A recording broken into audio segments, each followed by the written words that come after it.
পরিস্থিতি খারাপ। কি অবস্থা, ভালো আছো? জি আছি কোনো মতে। তো কই যাইতেছ? একটু সহজাম গুরু লাগে, দুগলা ঘাস কাটতে আনতাম। আরে কি কো, ঘাস কাটা লাগে কি সহজাল লাগে? এই যে আমার মধ্যে আমার দুই মেয়ে ঘাস কাটতেছে, যাত্রা খুশি থাকে কেন গরু খাওয়াও? হঠাৎ করে তো ভালোই লোক, নিশ্চয় কোনো কারণ আছে। তো গাছ আনলে আপনার মনে আবার মারে আমারে? মনে পাবে ক্ষমতা আছে তুমি সেরকম ঘাস করার, যাত্রা ঘাস কাটতে আনতা।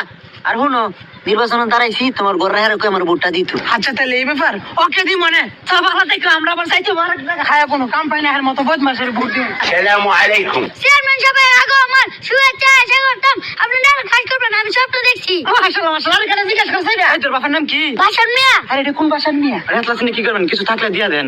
মানে বলতে কি আনছি? ও তুমি আমার অফিসের মধ্যে দিয়া করো সন্ধ্যার সময়? হ্যাঁ না আঙ্কেল, আমি না হয়ে যাবো যদি কিছু। আসলে আমি সাথে টিয়া আনছি না, তুমি আমার অফিসে দিয়া করে দিব না? হ্যাঁ আরে কেন বুদ্ধি ডাইরেক্ট ফিল করবো। আরে ডাইরেক্ট ঘুষ করবো না। হ্যাঁ এরকম বলো আমি জীবনে দেখিনি। হ্যাঁ